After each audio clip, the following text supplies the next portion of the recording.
Hi and welcome to SCW, the wrestling channel here on YouTube.com. Thank you for choosing the channel and choosing the video. Please subscribe right now. Leave any comments in the comments section. Please like and share the video as well. Once again, answering your questions in the wrestling community. You can get involved on Twitter, Instagram and Facebook. You can even drop a comment here on YouTube. Leave the hashtag AskSCW. I know to answer your question in the next video. But all these questions have come from either Twitter or Instagram. So without further ado, we're going to get our first question this week, coming from Noob and Co. What are your thoughts on Becky Lynch being a part of the MCU? Any other WWE superstars to be part of that in the future? Is it too early for crowds to return to AEW and WWE Live? And your thoughts on both Money in the Bank matches taking place at the same time? A lot of questions there to kick us off, but we'll start off with Becky Lynch. Well, Wrestle Talk were very helpful with this one. I did a little bit of research on this question when it came up, and Wrestle Talk gave a good detailed description of what's been going on there. Apparently, Becky Lynch has been taking acting lessons. It's something that she took a break from actually at one point in her wrestling career before coming to WWE to take those acting lessons.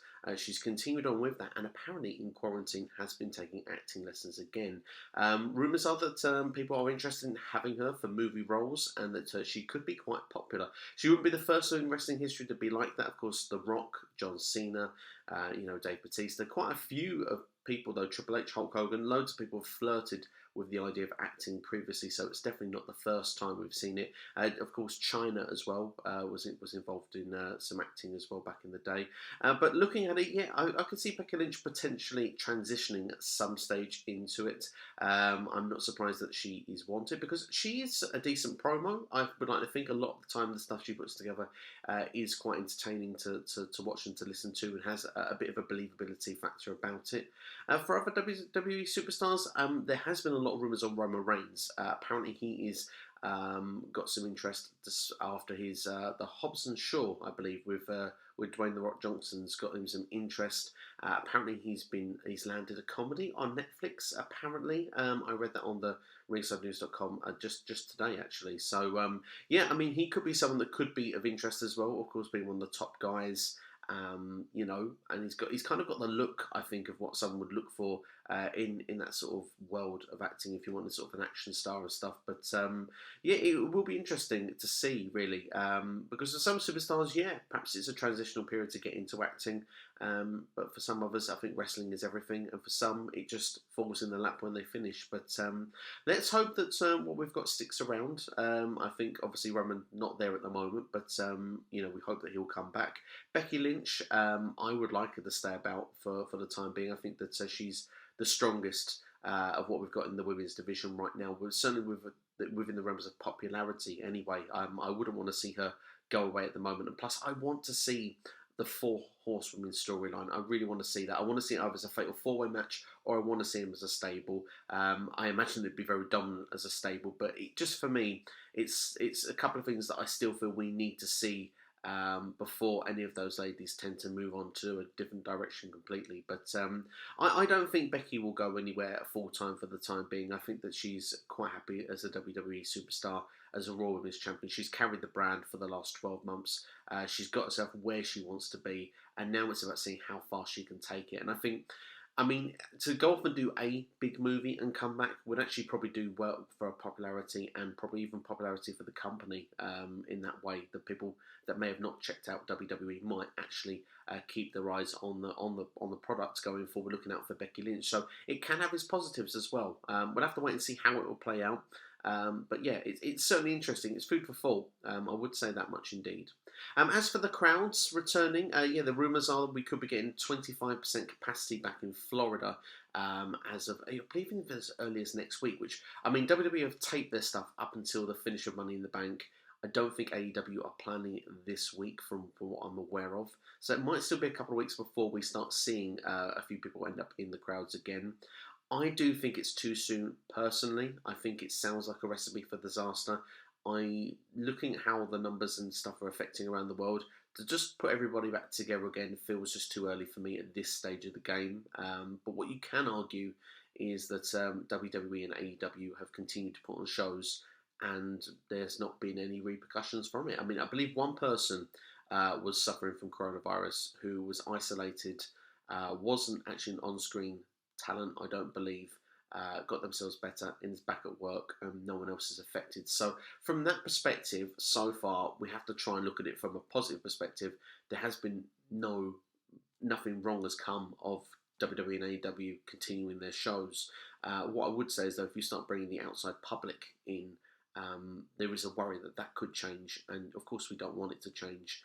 It wouldn't take so much for us to go back to square one. So I think that's the key and worry for me at this point. I don't want to see people go back to where we all started and have to do it all again. So caution for me. I still feel it's too early. I believe that at one point June and July were rumoured as the months, and I think that would have been perhaps a bit more realistic.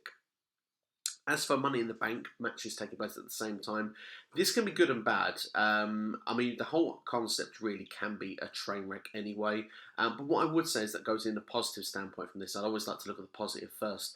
Is that you look at the fact that if you'd have had one match earlier in the evening and then the second Money in the Bank ladder match later in the night, I think there would have been a sense of it feeling repetitive. And I think at this point here, you can make it into one movie. It all feels fresh as you're watching it through that one time. What will be interesting is that if you get through to the finish of one match and then going back to the next, and because it's going to be more cinematic, you're not going to miss anything. They can take you to what they want you and what they feel you need to see the key points. Of course, we always want to see every moment of every match, but when it's cinematic, you know there's going to be edits. You know you're not getting the full thing as it was done perfectly. So I think it could be quite tastefully done, and it could be made into one match, one long movie for the two matches. It turns out a bit of a take on the Double Jeopardy that we got on ECW back in the days. If anyone's not checked that out, go on to the WWE Network. I believe it was November to Remember 2000, but I can be wrong. It was definitely the year 2000 of ECW's pay-per-views. Was a Double Jeopardy where there had two matches going on at the exact same time. It was actually a tournament in one match. The winners of the two matches then faced each other to actually then crown themselves the ECW champion. But of course, this will be different. It's two matches in one here. It'll be interesting to see how it's going to work out. There's not much more to say of it. It can be good. It can be bad. The only thing I'm worried about on the negative standpoint is it could be too lengthy with the two matches at the same time. They could make this to a half an hour, 35-minute match, which could then prove to be too long. But to combine everything, it will feel fresh the first time for both matches rather than seeing the second match and thinking to yourself, well, I saw this earlier. Next question comes from my good friend at Mr. 1925. How do we bridge the gap between casual and hardcore fans? Who is that guy and girl? Ratings are down because of that gap. Case in point, Seth Rollins versus Brock Lesnar. Now, we all remember that feud. As fans, we all wanted to believe Seth would beat Brock. Then on an episode of Raw leading up to Mania, Brock attacks Seth, and as a casual fan, walks into our living room and says, that's a disgrace. How's that wee guy supposed to beat Brock Lesnar? So then Seth wins the belt, and the casual fan says to us, I'm never watching that crap again. Well, clearly, based a bit of a personal true story, that question there, but it's certainly interesting because it shows the dynamic of what a casual fan outside looking in sees when they look at the product from what we see ourselves. We have that time where we're hardcore fans to actually invest in the characters and take time of what we're given. For a casual fan, they are more interested in what they see first time round, and if it sticks, they go with it. If they don't like the look of it, they don't come back. So we're willing to sit and see that build of Seth Rollins over that 12 months because it's a great example, Seth Rollins and Brock Lesnar. Seth Rollins had that period where he was kind of disconnected with the crowd for a long time, definitely in 2017 and the start of 18. And then he went on and had that match on Raw, which was a gauntlet, which has probably led to every gauntlet match we've had since. Seth Rollins had a good hour in the ring. He beat Roman Reigns and John Cena at the time. And everyone was like, oh my God, we've got Seth, he's back. And it took him a year to build him up to where they went. And then they got him to where he was at the point where he won the Royal Rumble and then was in this program of Brock at WrestleMania. The question is here, is it a size issue? Potentially. The thing is we've seen that smaller guys get to the top of the card and stay there and be seen believable in, some of the high times of wrestling. Shawn Michaels, arguably one of the greatest of all time, was about 234. It's hard to really answer the size issue, but Seth is a smaller guy than what Shawn was back in the day as well. And Brock is a lot bigger and more, Brock is the kind of guy that if he's going to be beaten, he needs to be beaten by a bigger guy. I don't think it ever feels believable when he's in the ring with people like Daniel Bryan and Finn Balor. And, as much as Brock probably has better matches, I don't think that they're believable, like you say, when Seth wins. And I always thought that when looking at it. I was like, I'm not sure how believable it feels to an audience member to have to suspend their disbelief that he could win that match, despite the fact that we were all wanting it and knowing that Seth was the guy that could carry the brand. At the same time, Brock is just he's a different level, and he's an attraction himself, Brock, and that's why he's done so well. He's a believable bad guy. The question is, with the current crop, because Brock Lesnar isn't around at the minute, Seth Rollins have gone on since to turn heel where things didn't work out for him, and I think the thing that didn't help Seth as well was Twitter, and I don't know, just something is disconnecting with his personality as a babyface. I don't know what it is. I think that Seth he does great in-ring work as a babyface, but I think he is more believable as a heel, and I think that his best work in wrestling has always been as a heel. Looking through other times as well, I think that it comes down to organic moments and timing in wrestling. I think they're the key things that you need to look at. I mean, if you look at Rusev Day, for example, that was a very key thing that caught on with the crowd, caught on with the audience. And if a casual fan was to watch it, they'd see all these people chanting for Rusev Day, and people would go, what's all this Rusev Day thing all about? And because they'd see people so invested, you naturally get more drawn in. If you see when WWE these days seems to push a lot of their superstars on us to the point where we sit and think to ourselves, right, okay, this is the guy they want. Fans sometimes connect with it and fans sometimes don't. There's a lot more of this middle ground with superstars than there ever used to be back in the old days. I mean, Roman Reigns is a very good example where, he's supposed to be the biggest babyface, and there's been a long time where fans have alienated from the idea of that and been booing him out of the building. It just comes to a point then where a casual fan would go in and go, they're booking him like a good guy and everyone hates him. Something doesn't work here. And I think that for a casual fan that everything needs to connect the dots. I mean, if you look, Zack Ryder's not really the best example ever, but Zack Ryder was a guy that massively got over at one point. We had the We Want Ryder chants and stuff like that. And WWE didn't go with it. Same with Rusev Day, they didn't go with it. If someone gets over organically, they need to capitalise on that. And when it's like that, you can't then go, well, he's over. We're going to spend the next year building him up to become the champion. Don't waste your time. Build him up there and then and get him in that championship picture as soon as you possibly can. Now, I'm not saying that he should be like a Jinder Mahal and be in there overnight, but you can build him up and get some big wins over a course of a couple of months and then take the momentum while it's there, because that's what, as a fan, I think we would be heavily feel refreshed from seeing people that can get over organically. Yes, of course, we're always going to still get the guys they really plan for us to try and get over, and that really will come down to the booking itself. If you know how to get someone over, you'll get them over, and we'll eventually cheer for the people you want us to cheer for. But if you've not booked them people right, and you are booking someone else secretly, like you're not meaning to book right, but you're booking them perfectly, capitalise on it and push them instead. Get them up the top of the card, because you never know who is the right guy and the right girl. At this point, it's hard really to say. If you look at WWE right now, I do feel that Drew McIntyre potentially can be the right guy, because he has this sense of what feels like freedom in his promos, in all of his work that he's doing. He's being booked strongly. The problem we're going to have is, will fans turn on him quickly for being booked too strong? It already feels like a couple of questions from people that I speak to in the community are questioning how strong he's being booked. But you need him to be booked strong, because that's the other point of where this can go wrong.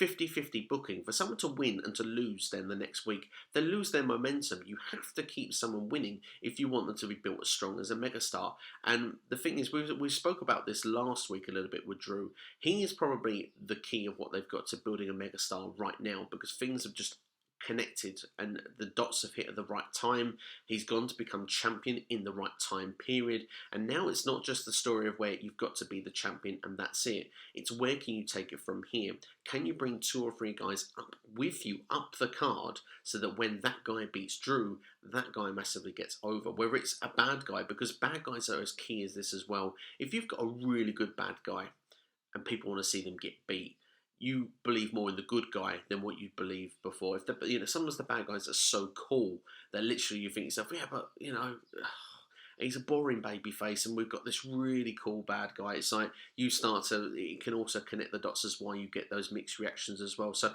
there's a lot of different variables of what this comes into, but I think organic timing are two of the real key factors here. And like we say, we've got something good with Drew. He's a good size. The timing has gone right. Organically, it's gone together. It's now keeping it that way and building him up well. I think the program with Seth Rollins so far is being built quite well. It's where they're going to go later down the line with Drew and with these two.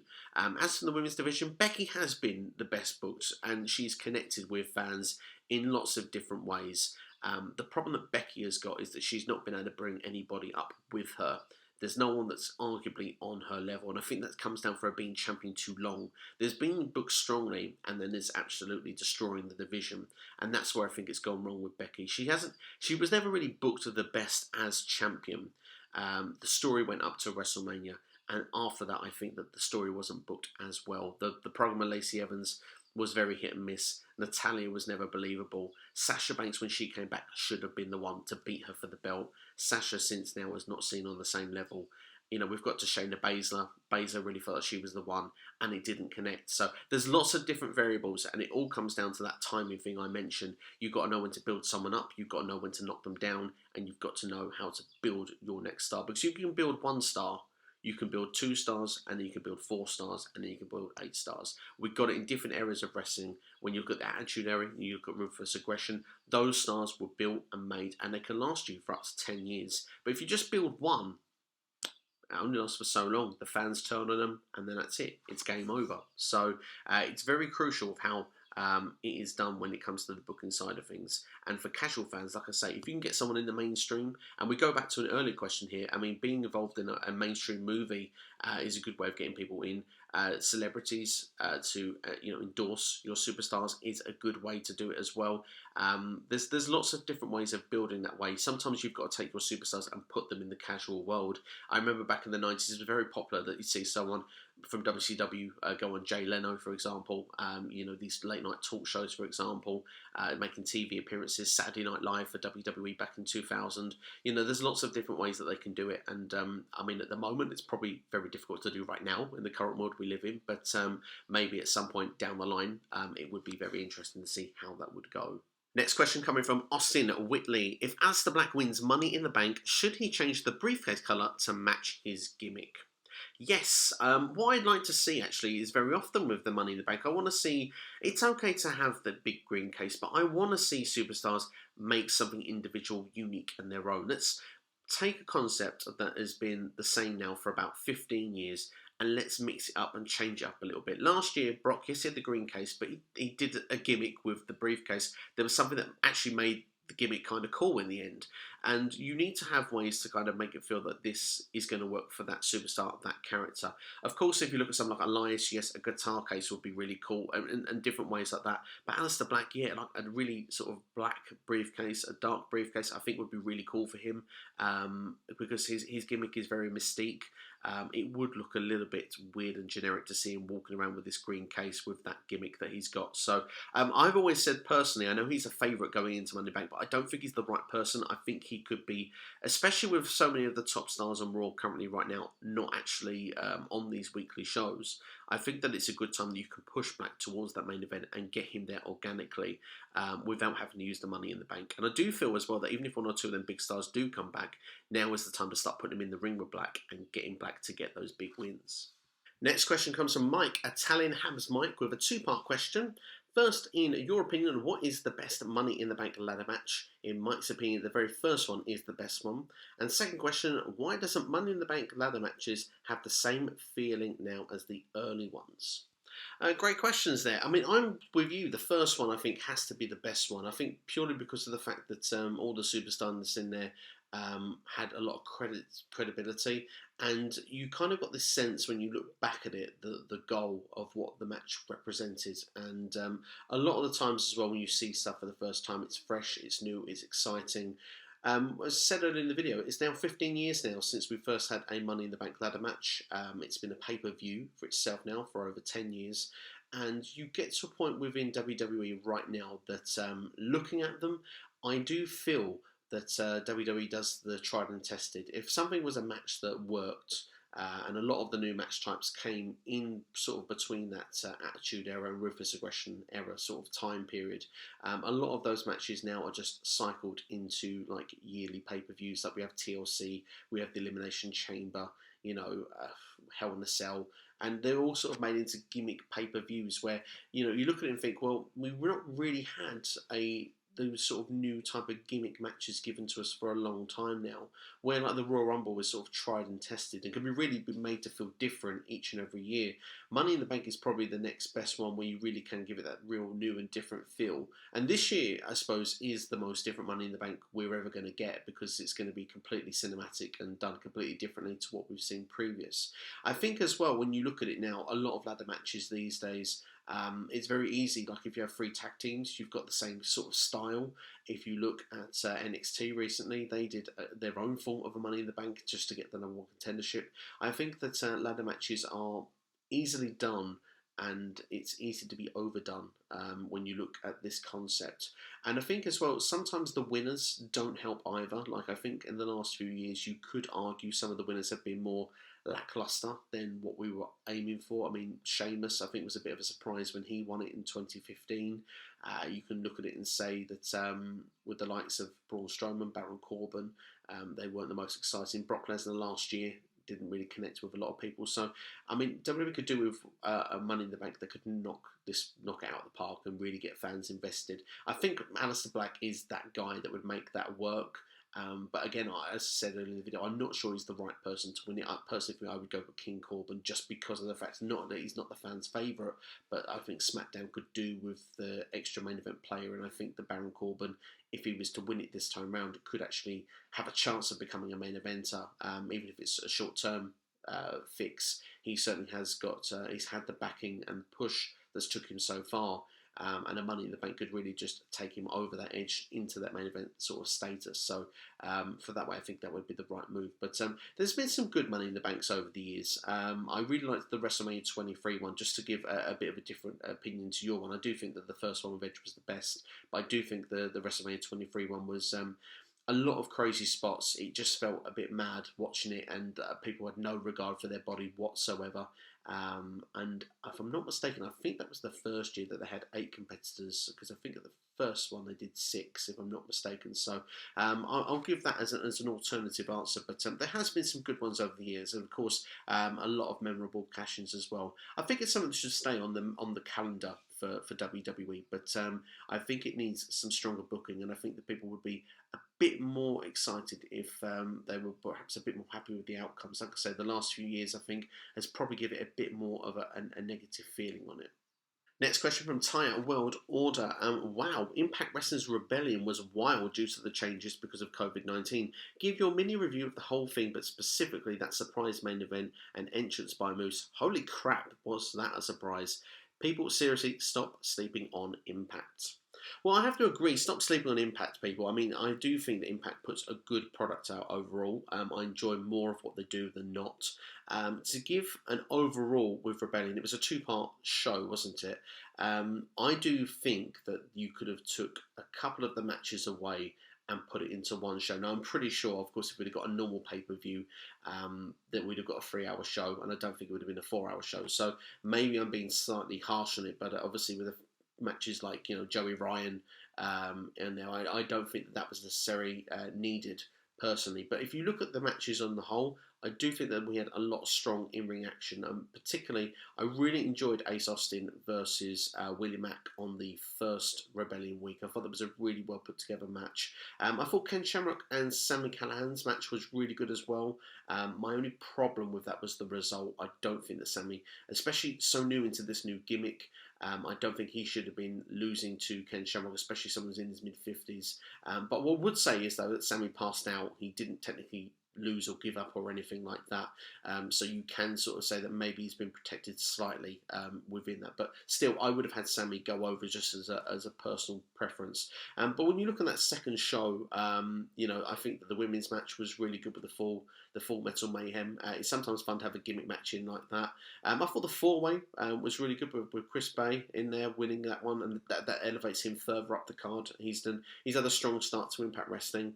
And when you look at the main event, like you said, that there's been so many changes that have had to be made within the show. So, I mean, a lot of forgiveness needs to be made to any wrestling company right now if something isn't as strong as it could be. And a big main event was promised there with that triple threat. We even booked it on this show a couple of weeks ago of how and where we thought people were going to be booked and how they were going to be going forward. That match wasn't possible, and I think that Impact did the best that they could with the situation. And I think they gave us a triple threat match. They gave us the TNA Championship, which was a massive shock.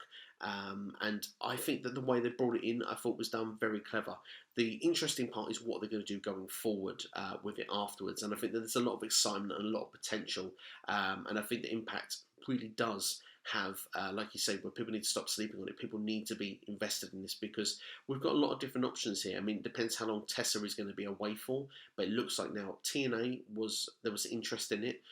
Axis was shocked apparently on Rumour Mill of how well the TNA brand did with their throwback show that they did, because they couldn't even do the show that they wanted to do on WrestleMania weekend, but we got a televised show, and that did a lot stronger than what it was. And I mean, I did check that out, and I must admit, I actually thought that the show wasn't really it was okay, but I was really a bit disappointed with the TNA throwback show. But with TNA, with its history, I think there's some strong history there, and I can see why they would be interested in bringing the brand of TNA back.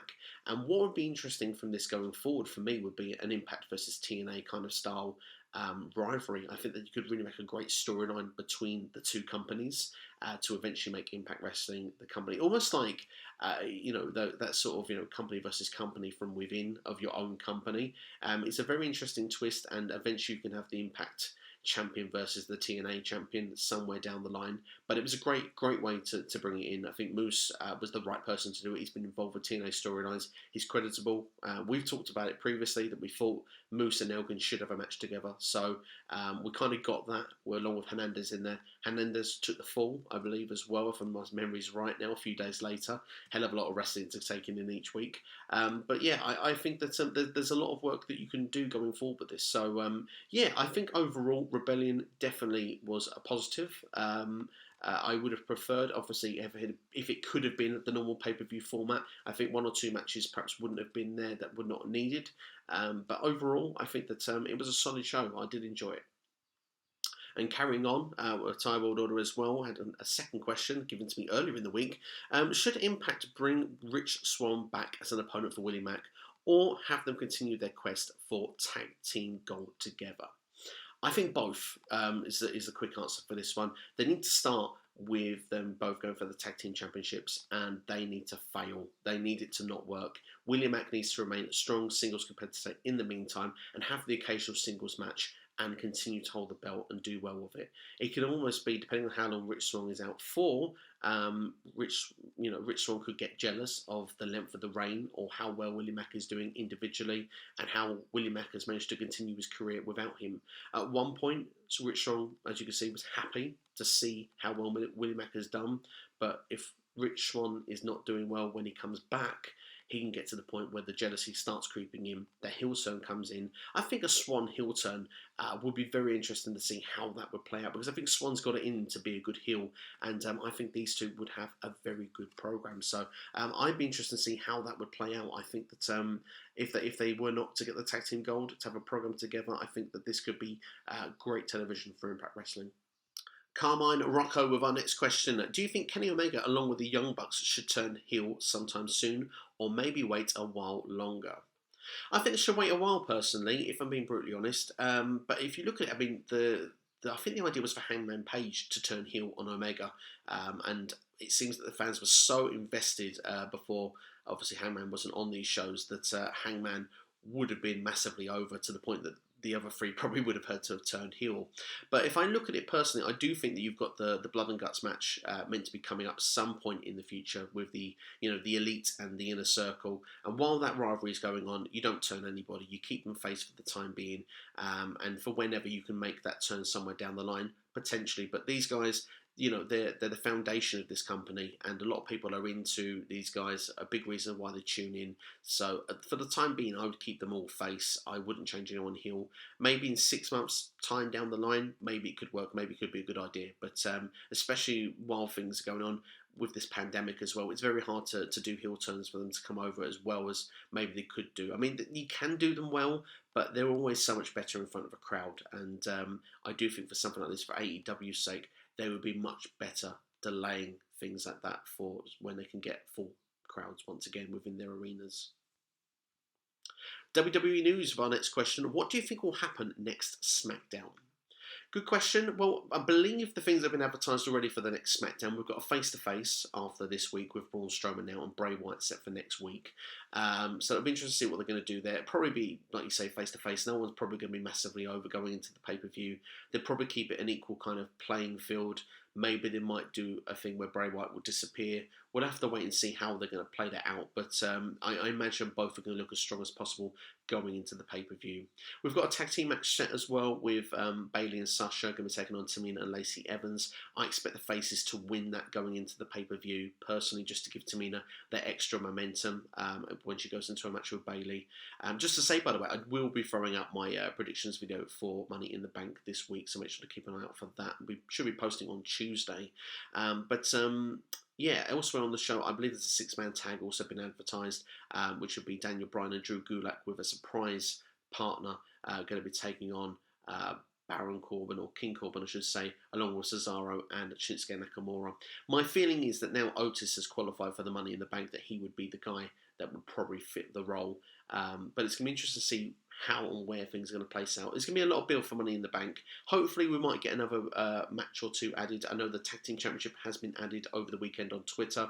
We've got a Fatal 4-Way announced for Money in the Bank for the SmackDown Tag Team Championships. We've got the New Day going to defend against Miz and Morrison, Hey Hey, Ho Ho, as well as the Forgotten Sons and the Lucha House Party. So it'll be interesting to see what they're going to do there with those teams. Maybe an 8-man tag could be thrown together, but maybe that's too many people in the ring at one time. I'm not sure. As well, we've got Jeff Hardy as well. He's due to return. Sheamus said he'll be there waiting for him, so hopefully we can start that program off. It would be quite nice to see that. Don't want to see it at the Money in the Bank show, though. I want to see him build it for another few weeks. I think they're doing a good job with that. That actually could be like a semi-main event kind of program for SmackDown if that's built correctly. Sheamus has been booked strong so far. Jeff Hardy's been in the main event area before, so it would be kind of good to see them trying to build more main event talent for SmackDown, so I would be interested in seeing that. I would love to see something with the Hacker as well. They've not mentioned Hacker for a couple of weeks. They've not even mentioned Hacker, like acknowledged it on commentary or anything.